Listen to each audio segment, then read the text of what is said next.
Hi everybody, I'm still in South Australia, and I did this interview today with this extraordinary man.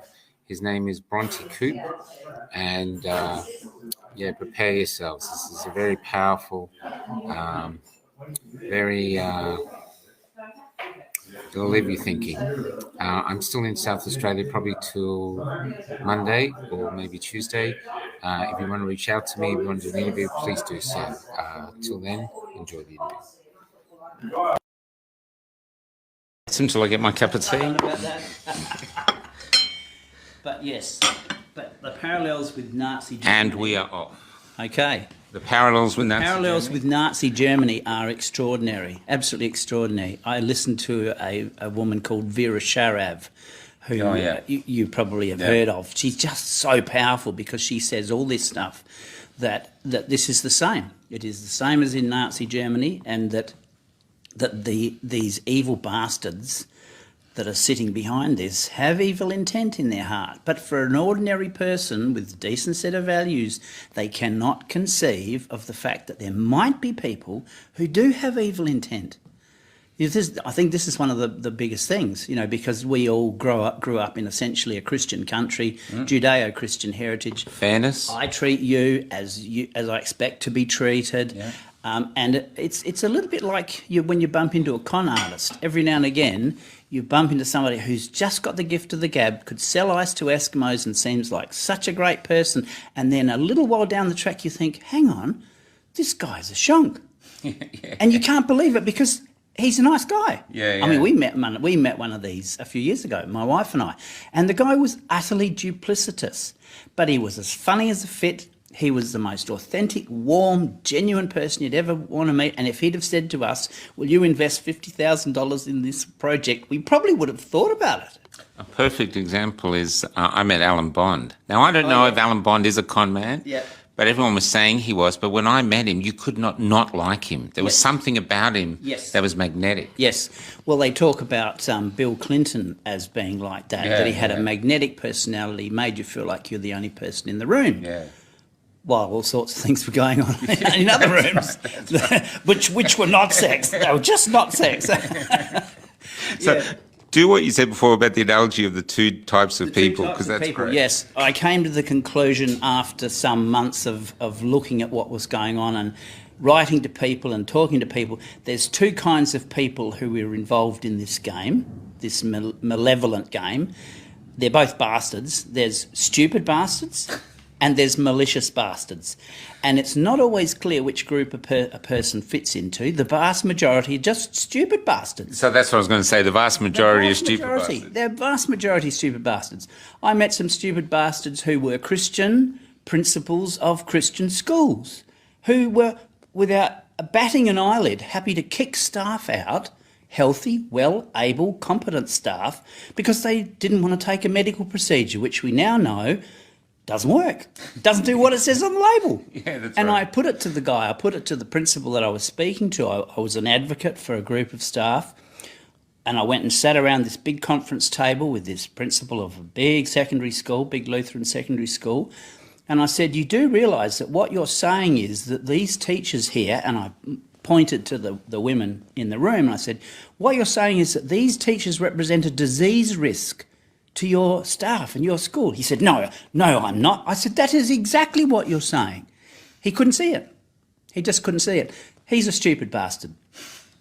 But there are a small group of malicious bastards, and I think there's a few in Australia. Can I ask, with these malicious bastards, do you think, like, say, let's talk about Klaus, that they have a vision? Yes. And their vision means that the ends justify the means? Indeed. I mean, I think that's one of the things. I remember reading a quote from, what's the name? The woman who wrote the book about totalitarianism in the 50s or 60s, and she talked about Adolf Eichmann at the Nazi war crime trials and how she described what she talked about as the banality of evil. Yeah. Just an ordinary man who would go home and kiss his wife and pat his children on the head and exterminate Jews the next morning. Probably had a cat. Yeah, well, probably. So, and this is the cleverness. This is the genius of it. Once you're doing something for a person's health, there is no limit. Yeah. There's just no limit to what you can permit yourself to do. So, for example, one of the things that I did for my sins, I put in a discrimination complaint against the Spark on Whitmore, which was a hotel in Adelaide that went on the TV news just when the lockdowns and the vaccine mandates started, proudly saying that they weren't going to let any of those poxy unvaccinated people into their hotel. And I was sitting there with my dinner on my lap, watching the television thinking, what? Are you serious? And I had a little bit of a think about it, and I thought, well, actually, this is outrageous. So I put in a discrimination complaint against them. And it went to the South Australian Civil and Administrative Tribunal. We went all the way to a hearing, and of course, as you do a lot of research, and the law is very clear. This all started from a little girl called Eve van Grafhorst, who was prevented from going to the local childcare centre because she contracted HIV through a blood transfusion. And the childcare centre proprietors panicked and said, she can't come in here unless she wears a mask or a biosuit or something. Yeah, biosuit. And that led to Australian law being changed so that the law says, the government says to the population, if you believe somebody is sick, you cannot discriminate against them. Well, that's essentially what the hotel was saying. They were saying, I believe if you come into my hotel without your little green tick on your phone, you are carrying a disease, or you might be carrying a disease, or I suspect you're carrying a disease, and you're not coming in. Well, that's discriminatory. The law is really, really clear. The only rider is if it's reasonable. Are the steps, the measures that the business is taking reasonable? And this is the loophole that they got out of, that they used to get out of it. But essentially, they're stupid bastards. You know, the hotel proprietor was just a naive woman who accepted what St. Nicola told her, which is everybody must be panic-stricken. Everybody must rush out and get jabbed in the arm with this untested gene therapy that we call a vaccine. And she naively thought that because she was wearing a white coat and she was a chief medical officer, she wouldn't lie. She wouldn't be deceptive. She must be telling the truth. So that's fine. So we actually went to the South Australian Civil and Administrative Tribunal. I had a colleague and I that had worked on it for months. There were two arguments. The first one is the law is wrong and this is discriminatory. And the second one is it's not reasonable under the circumstances because the evidence shows the disease is not that serious. Yeah. That's the most important thing. The disease is People are not dropping dead in the street. Well, not of COVID anyway. No, it's about the same as a mild flu or a severe flu. That's about it. And we collectively, the majority of the world knows this now, despite the television saying differently. But it came unstuck because in the end, the adjudicator, the SACAT member or tribunal member, I can't remember the exact term, simply looked me in the eye and said, we're not interested in looking at the medical evidence. Yeah, that's happened across the country in thought, all the cases. Whoa, you're not interested in looking at the medical evidence. In other words, the reasonable test is over and done because we have decided that the government has said it's reasonable. Therefore, it's unable to be challenged. And to make matters worse, the Spark on the Whitmore had engaged the Australian Hotels Association lawyer as their champion. And he was quite a bulldog and was quite aggressive. And he said, you're a malicious complainant and we're going to ask for costs if you go to the full tribunal hearing. And I said to the adjudicator, excuse me, as I understand it, civil and administrative tribunals normally don't have lawyers and normally it's every person bears their own costs. And she said, yes, that's normally the case.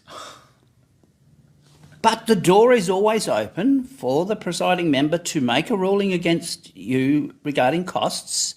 And I thought, aha, so we've made up our mind that this is not a valid issue that we don't want to entertain in the arena of the public discourse of, civil and administrative tribunals. And if you stupid little twerp, were to go to the tribunal, we'll go you for costs. So not only will you lose, but you'll get to pay for the other party. And at that point I thought, right, I'm scum. I'm out of here. Yeah. So I withdrew. And that was the end of the matter. But for me, the takeaway was that if the state decides that it doesn't want to play by the normal rules, it just ignores them. Yes. So we can ignore the Constitution. Yes. We can ignore informed consent. Yes. We can ignore the breaches of the Nuremberg Code. We can ignore the Helsinki principles. In fact, actually, we can pretty much ignore everything because, well, we're the government. Well, we've been saying for a while now, we're from Melbourne, that we're lawless. They're just making it up as they go. Yes, yes. And Australians can't get their head around that because we've got this, well, we've got a British system of justice that to this point has been probably one of the best in the world. Yeah. I mean, I was a public servant. I spent 20-odd years advising ministers and chief executives, and one of the things that I would have said was really a very true thing is that the Australian public service is honest, it's well run, it's not corrupt, and we have a pretty good public administration system. New Zealand, Australia, Canada, the UK are amongst the best run governments or public service systems in the world. We're legendary. Yeah. But to see that all turned on its head because somebody has decided, well, we don't want to play by those rules anymore, that made me highly suspicious. Well, in Victoria, I mean, I'm not from South Australia, but Victoria, we've seen it clearly. Dan stacked the courts. Yes. And everything fails, Yes. and they don't care. No. I think there was a Supreme Court hearing or a High Court hearing where the judges had a 12-page summary of why the word absolute doesn't mean absolute. Yeah, yeah. And look, I think as a public servant, that's probably been the deepest shock to me because I have always assumed that even if they were a little bit reluctant to do so, the judiciary and the administrative bods, the bureaucrats, would do the right thing. They would follow the letter of the law to the extent that they were obliged to do so, but it would appear not. Where is this? Do you think this is majority of stupid bastards trying to appease? Because at the moment, it's almost like a game. Yes. We're the underdogs, and they don't want to let us win, and they'll move the goalposts wherever they can to make sure we can't score a goal. Yeah. Well, one of the things you need to realise is that to succeed in public sector land, you need to wear a brown cardigan and you need to have leather patches on your elbows and you need to go, yes, yes, sir, yes, boss, whatever you want. Like, I'm exaggerating, but essentially compliance is highly valued. They'll never tell you that. Yeah. It's not in the public service values, but that's the reality. So if you are a bit of an outlier, if you've got a bit of strength of character, if you're prepared to challenge decisions, you just find that you just don't flourish. So the people who get to senior roles are innately highly compliant people. And when the state comes out and says, this is the way things are, if the chief medical officer says, I have made the pronouncement, and the Premier says, she or he is right, that's the end of it for most public servants. Wow. Because if they stand against that, they'll never be promoted again.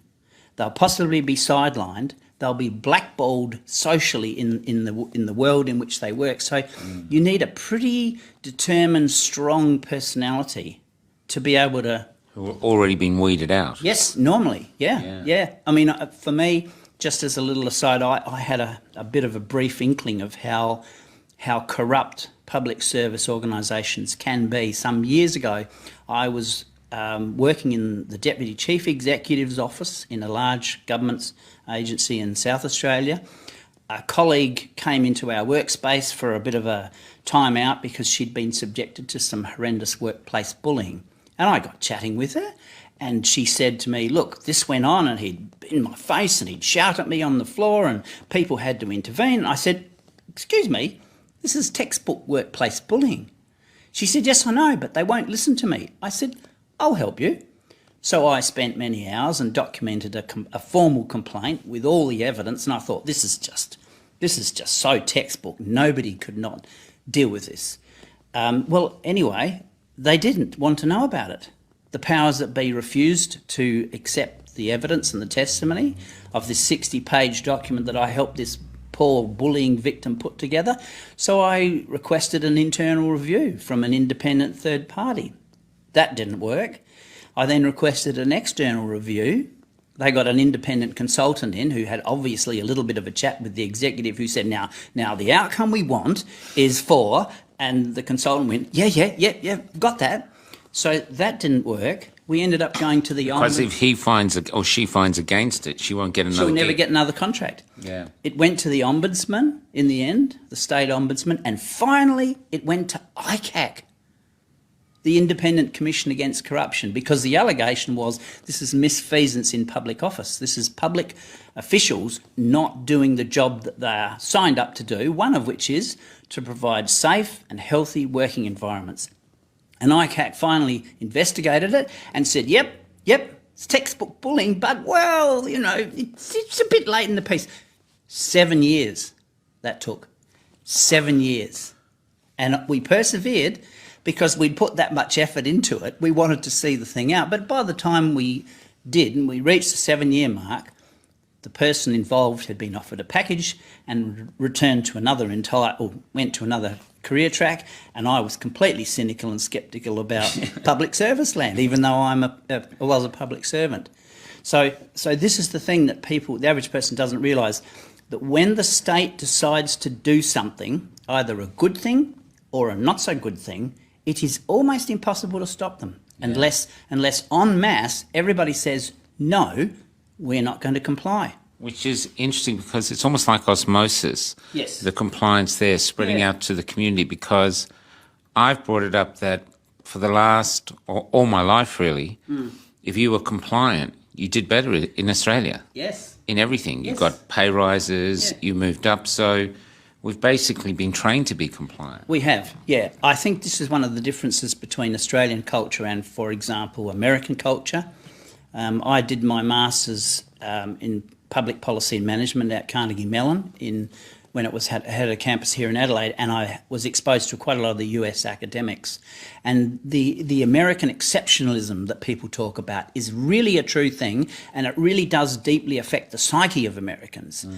In a way that gives Americans a different flavour to Australians. So forget the Hollywood stereotypes, but Americans have a sense of pride that America's a unique place in the world, and it is a bit like Australia. We've got a much nicer place. It's a bit more low key, but we've got the same fantastic stuff with an honest system of government, a democratically elected group of politicians. These are wonderful things. These are aberrations. We've lived under serfdom for most of humanity's history. That's correct. From the And heading back there. Well, we are heading back there. It's the new dark age, in my opinion. But my point is, you get to see the American exceptionalism, and you have the extremes. You have the fruitcakes on one side who kind of are running down a particular path and can't sort of see any other way around it. And then you have on the other side, you have exceptional individuals who are at the peak of their careers in terms of knowledge and expertise and skills. And these people are just fantastic. So, one of the best examples is Dr. Peter McCullough, who's the legend, who's almost... You'd probably say him with Dr. Robert Malone are probably the leaders globally of this move. Yeah, that's correct. And Dr. Peter McCullough has been stripped of his positions. They're trying to destroy his career with every ounce of their strength. And yet when you listen to him speak, he speaks with such humility and such clarity and such integrity. You're left in no doubt that the man knows exactly what he's talking about and that he's being truthful. So, and yet, the man is clearly a genius. He's had something like 650 peer-reviewed articles published. Correct. So he's the most published man in cardiology in his field in the world. I mean, you know how much effort it requires to write one article. The guy that invented the PCR test said don't use it. The guy who invented MRR says don't use it. And Peter McCullough is going, and yet.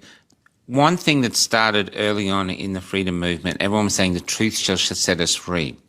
But it's not setting us free, because what I'm noticing is people don't want the truth. Agreed. I once bumped into a retired Baptist minister, and I had a bit of a chat with him one morning, and he said to me, the thing about truth is that it's not that it's unconvincing, it's that it is unwelcome. People really don't want to know the truth. And I thought, that's a very odd thing to say. Of course you want to know the truth. Everybody wants to know the truth. But he was right and I was wrong. I hadn't seen that for a variety of reasons, many people do not want to know the truth. I think probably no more than 10% of Australians probably want to know the truth. The rest don't. They want to be told what to do.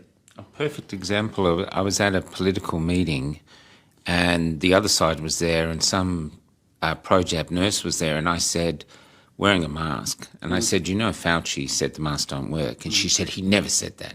And I had the interview in 60 Minutes where he's literally saying, and she's looking at it and she's blinking like it's affecting her. She's like, how do I get away from this? Yes. And then she was really agitated.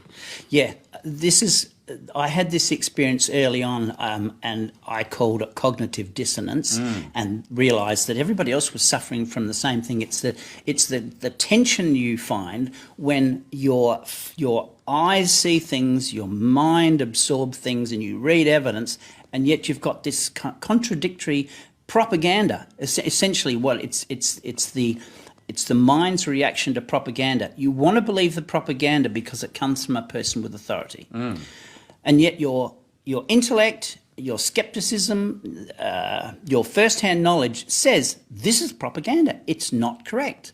So the classic was the 95% effective thing about the vaccine, which now we know was essentially smoke and mirrors and very clever distortion of relative risk reduction compared to absolute risk reduction. And yet people, when they get to that point of realising that they were lied to, or perhaps the truth's been embellished a bit, can't say we were conned. The reality is the whole world was magnificently, beautifully, impeccably choreographed with a giant con, a psychological operation. And it was just executed with such panache. You've got to give them credit. Yeah, medical Pearl Harbor. Yes. And that's why when monkeypox came along, we were ready for it. Yeah. We killed it with memes. Yeah. Look, humour, cynicism, scepticism are invaluable. I think for me the takeaway is that action probably in Australia largely needs to happen at the local level with people talking to their friends and family and capitalising on common sense. So we had friends, for example, who ostracised us, wouldn't see us because we were not vaccinated. Lovely people. We've been long-term friends with them. They just couldn't get their head around it. We didn't talk to them about it, but they did know we were not vaccinated. Then they travelled interstate for a holiday and got COVID, even though they'd been vaccinated. And things kind of just melted away. We never spoke about it. And we're just grateful that we've got their friendship back. Yeah. But they were smacked in the face with common sense. Yeah. And my wife... Some of them take it 2 or 3 times. Some of them have had it 2 or 3. Every time they get the vax, then they get COVID. And on the 3rd time, they suddenly go, what? A bit like the Prime Minister, who's on his 2nd dose of COVID, I think. And he's got 4 shots. So common sense is kind of kicking in. Well, my wife said to me, she said, anybody can tell that the vaccine doesn't work. I said, how do you work that out? She said, well, how did it get to Australia? In the bodies of thousands of passengers in aircraft wearing masks. That's how it got here. So that tells you all you need to know. Yeah. So there's your common sense. And yes, it's backed up with other facts and so on. But it gets back to the point you made earlier, Michael. If you don't permit yourself to think a certain thing, your brain just goes, no, I'm not going to think about that. Yeah. So there's a whole swag of people who just cannot get their head around the fact that the medical profession and the public health bureaucracy and the politicians have screwed them over. Yeah. They just can't get...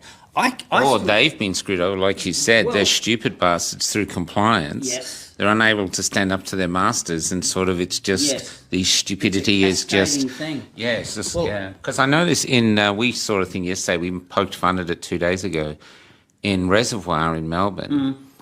The council and the doctors, no one will admit that the vaccine is causing heart attacks, and yet they're installing so many defibs You're only ever 400 metres away from one. Yeah. So if you want to get to hospital, you can literally defib your way there. Yeah, well, this is the thing. I mean, as an ex-public servant, I can tell you that government never admits liability. Yeah. And there's a legal reason. Government has to be the model litigator because government doesn't want to be sued. They don't want to have their ass sued off by thousands of people who are putting in a claim. So government, therefore, uses weasel words and it backpedals and it changes the story, but it never can. You'll never get a politician who'll stand up in front and say, "Do you know, we really stuffed that one." They're never going to do it, and I kind of understand that. But there's been a reluctance to even admit what's going on because you're quite right. They're talking about the hospitals being overrun, but it's probably the doubling of the number of cardiac patients. That's right. That's what's causing the problem. That's right. And everyone's vaccinated. Yes, and so the pandemic of the unvaccinated is obviously now the pandemic of the vaccinated. Well, it's the illnesses of the vaccinators that is the problem. For me, there's going to come a Waterloo moment, though, I think, because there's two really, really serious things that can't be ignored indefinitely, and the first one is the excess deaths. We've got something like 17.1% excess deaths. I think they say, Dr. Pay told me it's the equivalent of a jumbo jet crashing every 2 weeks. Yes, that's exactly right. These are massive numbers. Yeah. Edward Dowd, the guy who really got across all this excess death stuff in the US by looking at all the data, he said a 10% increase in excess deaths is something like a Six Sigma out of the box event. 1 in 200 years. That's 10%. Yeah. We've got almost double that, and it's not looking like changing. You're saying it's statistically impossible, and it's equivalent of the death of the dinosaurs. Yeah, it's staggering. Well, in the US, that's a good point. We've been just because we talk like this, and I do listen more than I talk usually. But I was saying, do you feel that the great conflict's going to come now between people with their need to comply? But their survival instinct need to survive. Yes. When they're realising I'm complying, but at some point realising we're dying. So there's going to be a huge conflict in Australia. Yeah, I agree. So I think the excess death is the nuclear bomb that will eventually go off. Because if we keep up, and that was the second thing I was going to mention, the birth rate. I actually was in the COVID trial called, I can't think of the name. Anyway, we did a trial using ivermectin and some other drugs, and the guy who was the supervisor of Queensland, his data, which with high-risk pregnancies, was just mind-boggling, the number of miscarriages, of birth defects and serious problems amongst vaccinated young mums compared to the unvaccinated. And he tried to get the stuff published and he lost his job and it's the same old story. But this is the thing that will, I think, get the mother gorillas and the father gorillas out when they realise their children are not going to be able to have more children, or the risk is there for children to not be able to, when they grow up, to continue to give birth to however many children they choose to have. I think that's probably the catastrophic thing. It's a question of when it will surface. At some point, this will surface, even if it's not for 1 or 2 years. Well, it might be like when the Arab Spring started. It started from one young man setting himself alight, and that set everything off. But going back to so you've got the what you were saying there, but the other frightening thing that's happening now is the way the basically hate speech against the anti-vaxxers, the word itself, the shooting happening in Queensland now. They're basically trying to portray us all as these violent extremists just waiting to blow up like time bombs. Yep. And that's from the people I've met, it's the complete opposite. We're just critically thinking people. Of course. How do you think we deal with that? Because this has happened in the past in Germany. I actually wonder now, we were talking about this last night, even pre-war Germany, there was actually a big resistance like us, who have just been erased from history.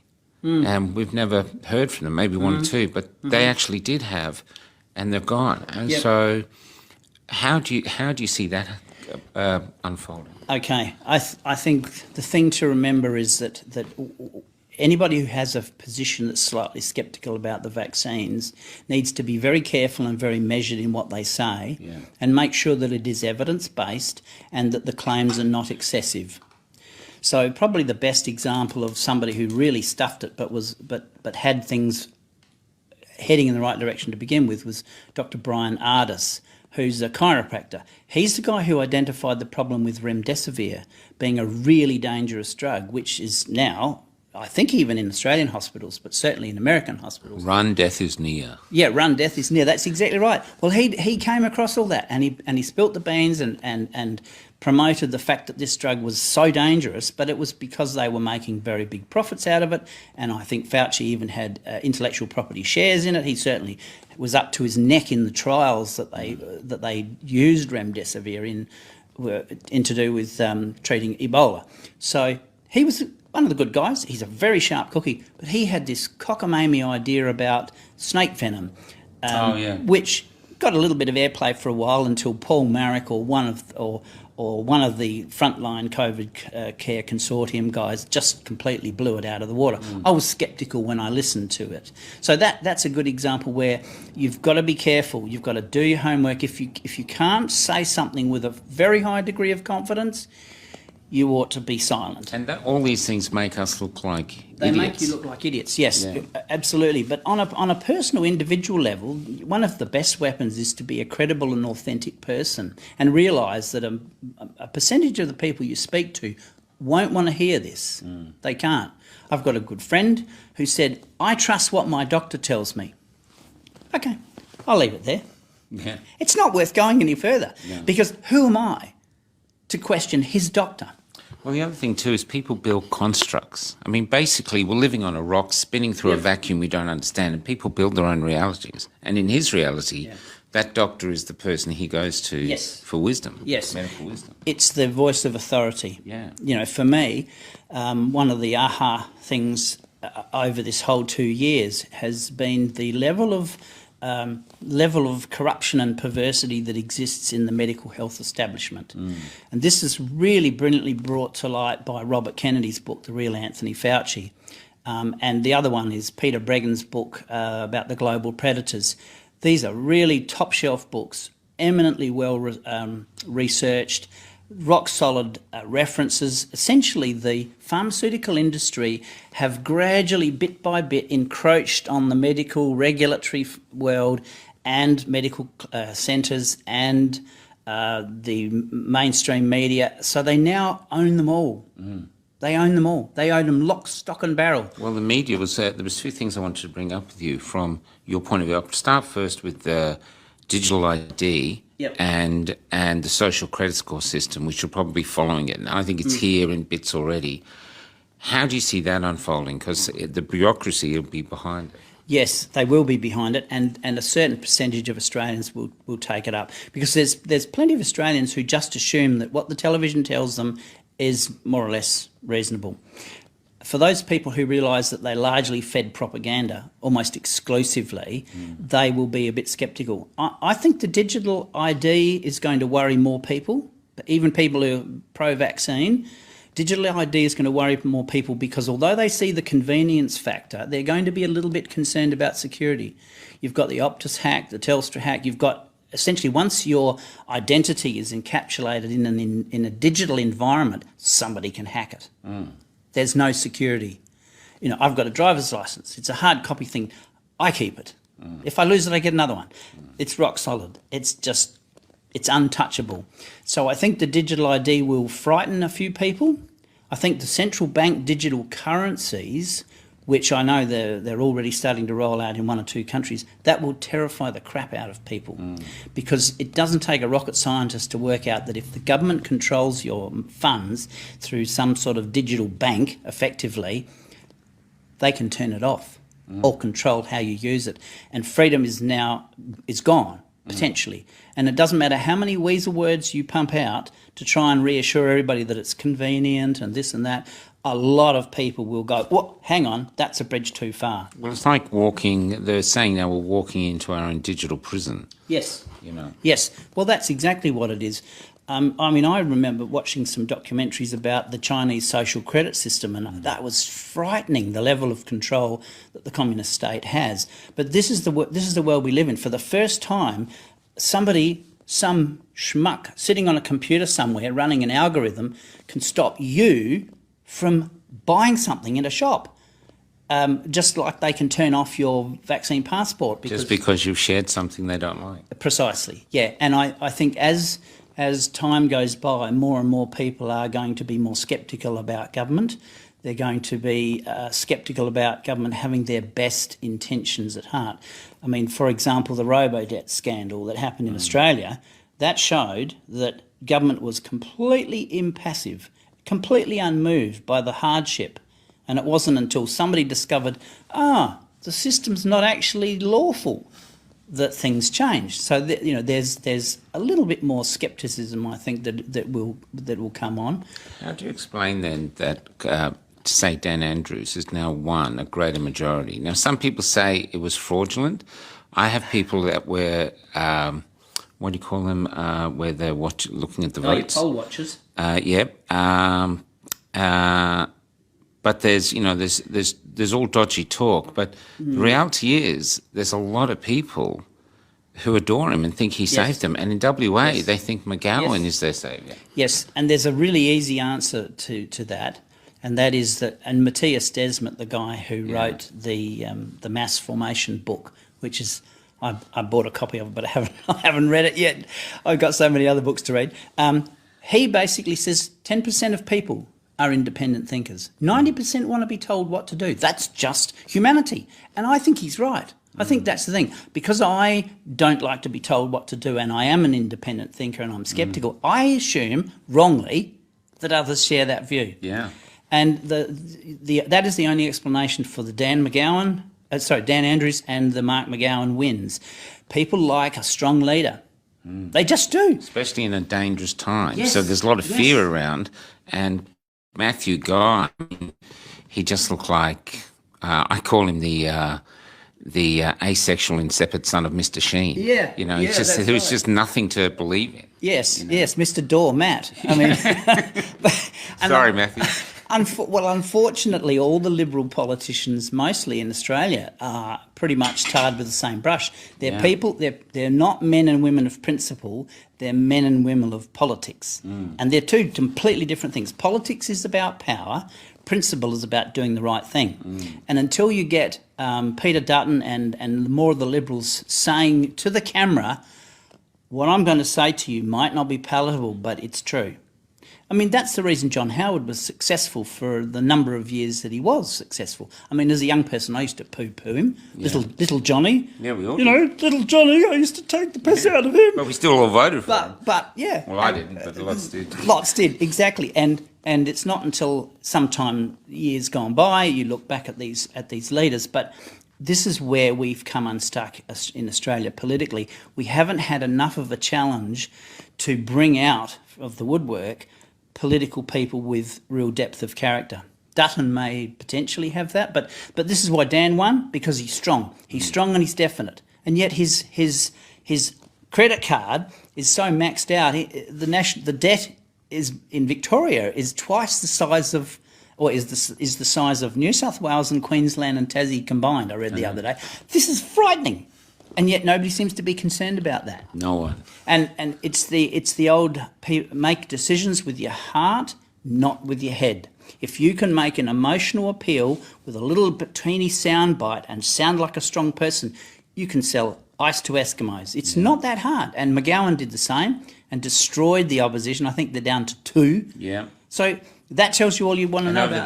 There, I was talking to Freedom people over there, and they all agreed that he'd win again if they had another election. Yes. So what do you do in that context? The only solution is for people with strength of character to be promoted into pre-selection positions for the Liberal Party or Liberal Democrats or whoever. I mean, I voted for the United Australia Party and was supportive of them because people like Craig Kelly do have the strength of character. Cory Bernardi was another one. He had the strength of character. But all these small parties struggle because people vote in habitual patterns, really. Yeah, they do. Mostly. There's about a 10% who swing. I heard them at the park. I was in Darwin when we were voting, and I heard the people behind me just going, "Here, you vote," and go, I just always vote for Labor." That's exactly right. Yeah. That's exactly right. And if we lived in a time where that didn't matter, and where either side of politics has only slightly different flavours, then it probably wouldn't matter. Yeah. But we're on the edge of a crisis, a big one. Yeah. If they get away with the central bank digital currency, if they get away with digital ID, and then they start controlling, my view is that the next trick will be another pandemic in 2025. And I was watching a video from the Irish guy, I'll think of his name in a sec, Ivor Cummins, who's a problem-solving expert. He's had some of the best guys on, and he's clever with the way that he does it, so YouTube hasn't knocked him off yet.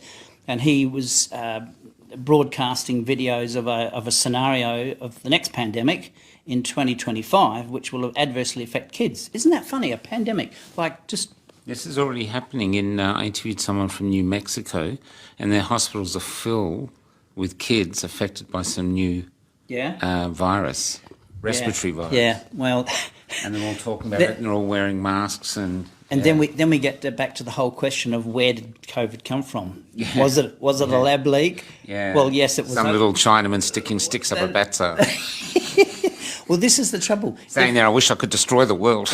and whoever did that was one of the malicious bastards. That's the thing. The malicious bastards are the people who create bioweapons in laboratories and package it up as gain of function. It's not gain of function. It's a bioweapon. Yeah. It's a bioweapon. And even the fact that I can never get over the point that people are going, but you've got Fauci funding a lab in China. Aren't they the enemy? Yes. I mean, the unspoken. It's like in the Cold War, getting Russia to build your new nuclear bomb that you might use on Russia. I mean, it just doesn't make any sense. And in a normal functioning world where the media did its job and asked the hard questions and there was an honest judiciary system, they would all have been arrested and charged with treason. Because it was even Obama, who I don't have a particularly high view of, who banned the gain of function. I did. I don't anymore. Yeah, no. But they banned gain of function because it was so dangerous. Yeah. And so what did Fauci do? He said, look, I tell you what, I'll give the money to the Eco Health Alliance and then they can give it to Batwoman and we're all good to go. Hang on a minute. I mean, one of the most interesting books I've got is by Richard, I'll think of his name in a sec. He's a scientist, he's a neuroscientist, a lawyer, and he's got another third credential as well. The guy's a genius. He graduated with a PhD at 17. And he wrote a book called Is COVID-19 a Bioweapon? And he makes the point that I think is a really valid one. The spike protein is the dangerous part of COVID-19. Yeah. That's a bioweapon. Yeah. That is a bioweapon. That was designed to infect people, but not kill them all, but just to kill and maim smallish enough infertile numbers, make people infertile. So that's a bioweapon. So then you create a vaccine or a gene therapy to make the spike protein in your body's cells to generate an immune response. So that means you're making a bioweapon. Whatever positive benefit it might have, it's still a bioweapon. And nobody's really wants to speak that out loud because it's got such malicious implications. And now they're making all these factories which are going to create millions, hundreds of millions. So they've got to give that to someone. I guess they're expecting us. Well, this is where I think it comes down to local action and people just becoming a little bit aware of the fact that this stuff is so dangerous. The lipid nanoparticles and the whole technology of this is so frighteningly dangerous or risky. You know, it's not dangerous to everybody. It's like Russian roulette. You put a gun to your head and you've got a bullet in one chamber. You've got a 5 out of 6 chance of not dying. Well, I interviewed a fourth jabber in Bunbury and she's going, I haven't been affected at all. I'm not sure I'll take the fifth. And I'm thinking, and I didn't say anything. She liked McGowan and I found it very interesting. I think in order to try fix this, we have to understand what it is they are buying from them. Because to me, I see the government selling Mordor. death and tyranny, and we're selling liberty and freedom and follow your dreams, and they're going, no, we don't want that. We're going with Mordor. And you're going, you know, and so when she's talking, I'm trying not to debate her, just trying to let her get it out. But she could hear there was some problems, but they were deep, and maybe she couldn't articulate them. The next thing I just want to move on to, though, from your position, because you probably worked with them a lot, is the media. From what I see, the greatest betrayer of Australians in our time is the current media. Yes, absolutely. I completely agree. I had no idea the Australian media was so bad until I was watching the results of the US election, the 2020 election, you know, when Trump lost. And it was very obvious from looking at the alternative media channels that the level of corruption in American elections is legendary. Like, it's been going on for 20 years. The Republicans and the Democrats have both had their fingers in the pie. It's utterly shifty. It's not all corrupt. They managed to corrupt something like the 5 swing states just enough to get him out. And let's leave aside the fact that the Hunter Biden laptop from hell scandal was completely obliterated from the media and called Russian disinformation. Let's leave that aside. The American elections were corrupt. And I remember sitting there thinking, wow, thank goodness our Australian media isn't that corrupt. That would never happen here. And yet it has exactly happened. And until you realise that the Trusted News Initiative exists, where all these media intermediary companies, Thomson Reuters and these companies that feed the media stories to the local channels, said, we're going to stop disinformation. And it was disinformation to do with the US election, but that then morphed into COVID disinformation. You realise that there is, in fact, a giant blanket over Australian media. Yeah. I mean, it is impossible for an ordinary person to keep up with the amount of evidence there is of dodginess, but it's all in the alternative media. Yeah, it's in Telegram. Twitter is like a Twitter and Telegram. Yeah, Twitter, YouTube, Telegram. I follow half a dozen different Telegram channels, and the best of the lot, in my opinion, in terms of media, is the Spectator Australia.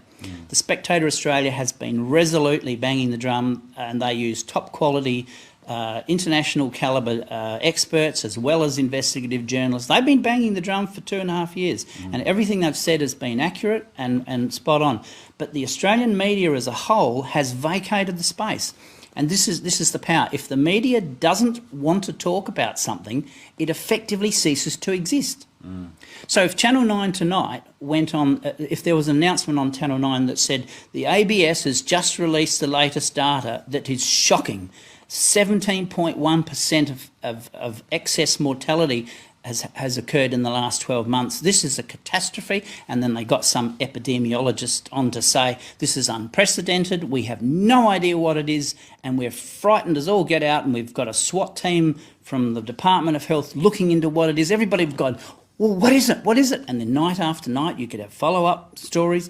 So at any point, any Australian media outlet, if it wanted to return to what journalism used to be, which was to keep government honest, they could blow this sky high. Well, the reason we took the vaccine was to stop excess mortality, and that wouldn't have even reached these levels. That's correct. You know, but the real interesting thing with the media, like all the ones that are private, I understand there's money behind them to get it, but the ABC, that prides itself on being the people's voice. Yeah. They're the greatest of all. They've got, there's no money really behind them worth doing it. They just seem to be, and my heart broke when Stan Grant threw that guy off Q&A, the young man. Yeah. And I just thought, you're throwing someone out of the debate because you don't like what they're saying.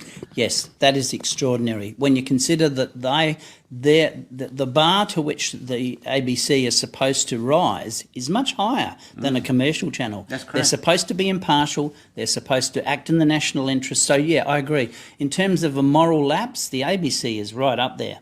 But they have failed. The only reasonably good media is not Australian, except for The Spectator.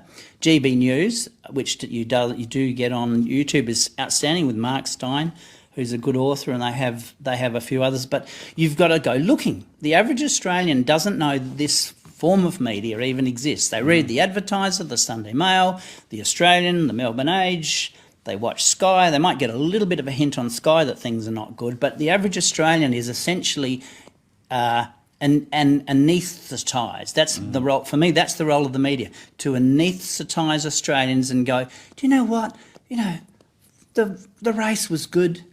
Everybody's in good form. The football, blah, blah, blah. Oh, yeah, the pizza bar got blown up. And, a couple of cars got burnt, but all is good with the world. There really isn't a problem. Yeah. The vaccines are great. And by the way, are you up to date with your shots? Yeah. So that's the role the media plays, to insulate anybody who doesn't care to do a little bit of investigating. So you've got to go, hang on a minute, I know that's not true. Or maybe you've had a friend who's dropped dead suddenly or disabled and you think, hell, how did that happen? But the greatest question with that then isn't so much that they're doing that, but the Australians obviously want that. Otherwise they would. You're saying they don't. Maybe it's not a question of don't. They won't. There's a good majority, like you said, 10% critical thinkers. This is the real interesting thing, because they're not looking. Because to not be suspicious now, after everything that's been through, takes a great amount of will. Yeah, no, I agree. But there's a percentage of people who could be swayed. If you like, they're like the swinging voters. If we had some good investigative journalists going, so for example, if there was a 60 minutes expose on sudden adult death syndrome with a strong suggestion that it was the vaccine that was causing this, not some mystery illness, there would be a group of people who would start to get more up in arms. And at the end of the day, politicians are afraid of pissing people off. And the more people get on the phone or write letters and say, this is an issue for me, the more politicians go, well, what should we do about this? But because the media is as a whole is literally blanketing this, nobody's got any idea. I spoke to a friend of mine and I was talking about the fact that there's this deception in America about the elections, and she said, you couldn't pull the wool over people's eyes like that. You couldn't possibly do that. So I just left that one. I didn't argue the toss. But for me, the old adage, you can fool most of the people. You can fool some of the people some of the time. It's easier to fool the people. It's easy to fool some of the people some of the time, but not all of the people all the time. That's wrong. You can fool almost all of the people all of the time, as long as you own media. Yeah. And that's, I think, Mark Twain's one is, it's easier to fool someone than convince them they've been fooled. Yes, that's exactly right. Well, the problem now is 95% of the Australian populace has been jabbed, or so they say. So now, to face the prospect that they may have turbo cancers occurring, that they may be susceptible to heart attack, or any one of the 8 pages of diseases and conditions that the Pfizer documents outlined were seen in the trials, that's a bit frightening. And the fact that there is reverse transcription, Peter McCullough's even come out and said, there is reverse transcription. This probably will cause or could cause genetic damage in subsequent generations. This is the greatest medical crisis in world history. Medical crime. It is. It is. Yeah. I got a couple of brilliant quotes that I came across in my travels. Yeah, this is Dr. Aseem Malhotra, the British cardiologist. He said, "This is perhaps the greatest miscarriage of medical science we will witness in our lifetime." And this is a guy who took the jab, and then his father dropped dead of a heart attack. Yeah. And they did an autopsy, and that led to him writing an article that basically debunked the whole thing. Now he's coming out as an anti-vaxxer. Yeah. But he's hard to ignore because he's a cardiologist. Yeah. And he was on the telly saying, don't forget to get your jab. Yeah, I know. Yeah. So and he's good looking, which helps. Yeah, absolutely. Yeah. Well, and these are the people who are worth gold. This is why in Australia, the Australian Medical Professional Society is the most important spearhead against this evil because they're doctors. Yeah. I met Chris Neal, who's the president, who's a really good guy, and people are not going to listen to me. They're not going to listen to you, not that much. But when a cardiologist says something, or a neurosurgeon says something, or an emergency physician says we are seeing a huge uptick in whatever, then people will stop, and they will. Those who are swingers, whose minds are open to the possibility they've been scammed, will start to think something's wrong here. But until those doctors speak out, we're fighting an uphill battle because they can just ignore them. And that's why the role of AMPS is so vital, in my opinion, in Australia, because you can't ignore a whole professional association with people who have got expertise. You can say you might be wrong, but you can't discount them. Can I ask you, from your opinion too, because I think about this, I talk to so many people. Everyone says, people are not believing the truth because they want to feel safe. But do you actually also think a lot of it is status? They crave status over liberty? Not everybody, but no. enough. Well, yes. My one of the most important lessons that I've ever learnt in my life is the importance of knowing when you're wrong and saying that you're wrong, and being okay with being wrong. I've had a number of personal experiences that have helped me to be able to do that, and for me, that's really vital. Whereas the vast majority of people like to, as you've said, they like to look good, and they don't want to say, do you know, I've made a catastrophic mistake in this decision here. And so it's a pride thing. Nobody likes to admit that they might have made a small decision that's wrong, but to make a really, really significant, potentially life-changing one. I mean, the most tragic example is Maddie de Garay. This little girl was 12 years old. She was in the Pfizer trial. She took the first jab of the Pfizer jab. Within 12 hours, she was paralysed. The girl is now wheelchair-bound. She's unfortunately the poster child for vaccine injuries, and Pfizer wrote her adverse reactions as stomach problems. Yeah. Okay. Now the thing that is disturbing is that her mother is a scientist, and she encouraged the child to participate in the Pfizer trials for all the best reasons. Now, because faith, she believes it. She did, and how must she feel? You know, if she'd have been a healthy skeptic and a little bit more aware of the fact that the medical, the clinical drug trials scheme in Big Pharma is quite fraught, and that they typically overtalk the positive aspects of drugs and underestimate the downsides, and they cleverly construct trials to do that because they've got billions invested. She might have said to her daughter, look, honey, that's a wonderful, admirable thing, but this drug is so new, I just don't think it's a wise move. And the kid would have said, oh, okay, Mum. Yeah. And she wouldn't be paralysed in a wheelchair today. Wow. So I imagine the mum probably goes through, feelings of guilt, but she's clearly... Unless she refuses to believe this. No, the mum is adamant now that they have done the wrong thing. Yeah. And Maddie de Garay and her mother have testified at several of Senator Johnson's hearings. So they're good. They're good folk. But my point is that it would have been a massive thing for the mother to say, I made this catastrophic error. And that is, I think you're right. It is a human frailty that we don't like to admit that we're wrong. I even mean in status is the way that if you suddenly come out and question stuff, you can, like you said, you lose your position, lose this. So their status, even with doctors, in the profession, because all I hear is people going into hospitals with heart attacks, and the doctors sit on the bed. Yep. One woman had 3 fits in front of 3 doctors, and one of them sat on the bed after she'd finished and said, "You realise you're just suffering from anxiety." Yes. I know. I have heard and read many of the stories of the inability of the medical profession to call a spade a spade. Yeah, I understand. And that's if I wonder if status is the motivation behind them. They're like, I'm a doctor. I've spent years getting here. Yep. I've got all this time invested. I want to become a specialist. I've got all this. Yeah. And the only thing that could prevent that is admitting a truth that this vaccine is bullshit. I think the other thing is the problem is now so big that for even a few of them to come out and say, "Whoa, this is a catastrophic failure of public health and the medical fraternity."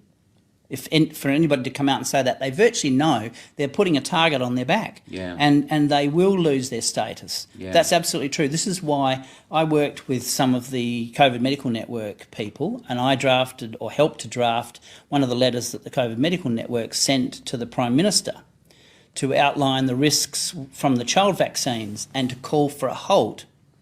And one of the problems with doing that piece of work was to get signatures on the letter, for obvious reasons. And so inevitably, it's the what they call the old men of medicine, the retirees like Professor Ian Brighthope. They can't get to him; he's retired. Yeah. I've got him back on my show on Monday. Robert Clancy, who's retired, one of the most experienced vaccinologists in the country, who calls out the ivermectin scam, but they can't get him. He's in his 80s, you know. So, but it's you're quite right. It is a status thing. My next door neighbour's a retired GP, and I said to him, because we're on the same planet in terms of the American elections, and I said, "Why are doctors so hesitant to call this sort of stuff out?" He said that it's just an inherently conservative profession, and it's rule based, and they live in a medical regulatory environment, and it's quite hard to jump out of the box and say, "Excuse me, we've just done a really terrible thing." You know, this is what thalidomide taught us that. Exactly. It wasn't a doctor that blew the whistle on that. It was a German prosecutor, I believe. No, I actually researched the thalidomide story because of some of the work that I was doing. Thalidomide, it was a Sydney doctor and a German who blew the whistle. Yes, you're quite right. But do you know the tragic thing about thalidomide? It took 6 years for that to be pulled off the market. 6 years and 10,000 birth defects before they said, "Oh dear, it's dangerous." And they never admitted that they just took it off. They just took it off. No. And I think this is one of the things that's really good about Robert Kennedy's book. He basically outlines how the medical world, because of the amount of money involved, they've cooked the regulatory process so thoroughly. I mean, in America, the FDA is funded about 40% by the industry, and it's completely captured. There's a revolving door, so a lot of the FDA senior commissioners end up working for Big Pharma and vice versa. It's utterly corrupt, okay? The most obvious example being the mouse vaccine, which was the latest bivalent one that had never been tested on humans. But it was good for the 8 mice. It produced an antibody response. The thing that is shocking when you realise that, though, is that the Australian TGA is even worse. It's 94% funded. I haven't actually validated that, but I have seen it quoted on multiple occasions. So our own drug regulator, whose role is to keep people safe from nasty drugs, is funded almost 100% by the industry. What's the word I'm thinking about? Oh, I know, conflict of interest, that's right. And the best example is Nick Petrovsky, Professor Petrovsky.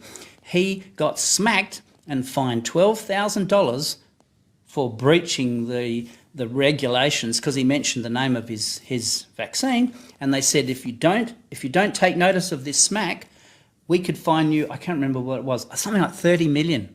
Wow. But clearly the game is Pfizer doesn't want him because he's a competitor. He's got a vaccine that's safe. Wow, that's neat and effective. And what's he doing with it? He's selling it into Iran. Where they're quite happy with it, but they won't. The pharmaceutical companies won't let him get a door into Australia. I mean, initially, you would assume that they're just bureaucratic impediments because this is a complex business. But at the end of the day, the money involved is so astronomical, and the control of these pharma companies is so mind-boggling. Nobody can stand up against them.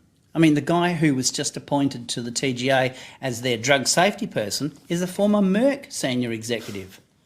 I mean, you couldn't make a better conspiracy story up if you tried. It's got conflict of interest written all over it. So this is why it's so screwed, and this is why even if there was a Royal Commission, it's hard to know I doubt that would fix it. It's so deeply, it's like Siamese twins. How are you going to separate these two entities? The public service medical fraternity and the big drug companies, they are enmeshed. Yeah. This person gets a $60 million research grant. The best example was the ivermectin trial. There was a very famous, Andrew Hill was his name, guy who did ran an ivermectin trial. Yes, ivermectin's good. Yes, it works. Then at the 11th hour, he changed his report to say the exact opposite. And Tess Laurie, who's a drug regulatory expert, got on the blower and said, "What are you doing?" And he said, "Oh, well. When push came to shove, he fessed up that it was actually a Bill Gates funded not-for-profit who was funding the trial and had said to him, "You will need to change the reports as other way around." And so we changed the report. Yeah. And then he got a $40 million grant to Oxford University, to his department in his specialty area, which of course happened by pure coincidence, I'm sure. But, this is the power. And so that's why the system, if you like, is stuck. Even if a handful of people said, this is a mess, we have to fix it, people above them and to the side of them and below them have got some stake in it. Yeah. So it's a mess. Well, just to finish, because I have to go see Dr. Pay, but I'd love to talk to you again. Sure. But just to finish, I try to end, and I say this a lot. There was a young girl stood up at one of the marches in Melbourne. Yep. And she said she was a hermit. She never came out of her room much, and she came down the march, grabbed the microphone, and said, "If I talk, you got to listen." Yep. Because when the introverts start talking, you're in trouble. Yes. And she said to me, "You have a moral obligation not to sell hopelessness, no matter how tight its grip." Yes. Where is the hope? And I'm talking real hope. Yes, I agree. Well, there's two hopes. The first one is the hope that is expressed by Mahatma Gandhi in this little quote: "When I despair, I remember that all through history the way of truth and love has always won. There have been tyrants and murderers, and for a time they can seem invincible. But in the end, they always fail. Think of it, always." So for me, the truth will come out, even if it takes a while, and good people won't stand by and do nothing. And there's a larger and larger number of good people, and I don't know what role I'll play. I don't know what role you'll play, but each in our circles of influence will do the right thing, not the easy thing. Yeah. And there's enough of us out there. I think we'll get to the point where a lot of these plans will come unstuck. It won't work as well as they'd hope. So, for example, Omicron, I would regard as a gift from heaven. Yeah. Omicron was the perfect vaccine. Really. Yeah. Dr. Paul Oosterhouse. That's right. And so stuff happens. So these guys, they've done a very clever job of what they've done, but there's the curveball factor. The other thing, I'm a Christian, and part of this is about when you watch world affairs and you see very broad trends and patterns, you start to think, well, what's going on here? The last book of the Bible, Revelation, talks about the end of days and the mark of the beast, and people will need to take the mark of beast on to buy and sell and all that sort of stuff. Now, Revelation is a highly symbolic book, and you can argue that till the cows come home about what it means, but the very simple message is, if Christianity is true, then there is an end to this, and it's a happy end and a good end, although there'll be a bit of drama before we get there. That's the code, that's the simple version of the answer. I don't know if that's true, but we are at an extraordinary time in history where, for the first time ever, a group of people can do things at a global level. Some pimple-faced teenager in Silicon Valley can turn off Craig Kelly's parliamentary speech in Australia. That's incredible. So we've got that on the downside. On the upside, anybody can get onto Telegram, anybody can subscribe to Substack, anybody can meet with friends and get stuff happening. So in a sense, that the internet is both a positive and a negative force. It's a double-edged sword. Because if, 50 years ago, if this was being done, none of us would have had a clue. We'd have to wait for the newspapers to tell us, or until we got a letter from a friend. Yeah. Now, boom, something happens. The Twitter files get announced and published, and 2 minutes later, people in Australia are reading about the fact that the US government and the FBI colluded with Twitter to censor the Republicans. Yeah. So I think we live in, what shall we say, challenging times, but I'm always optimistic, Michael. That's a perfect way to.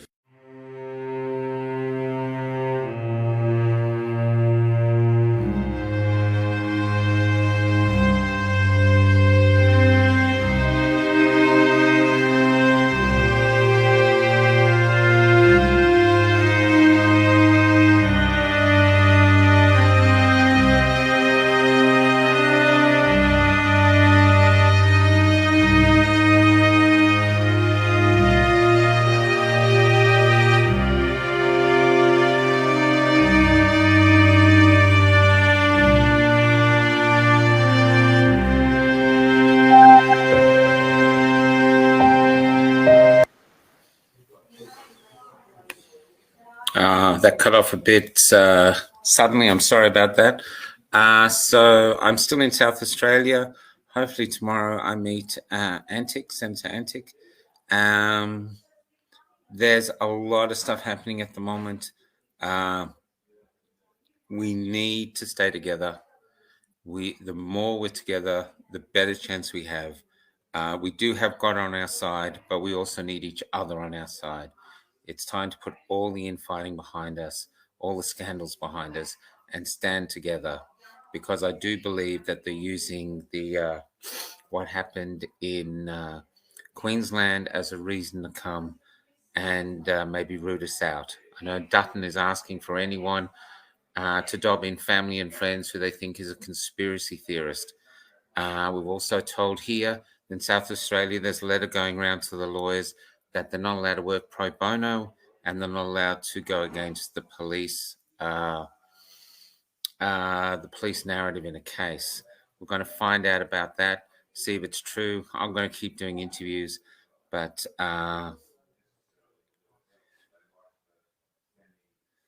Warren, why don't you go fuck yourself? And but we've got to stand together, guys. I really believe God is on our side. I truly believe that. And as this gentleman said here, we are in evil times. God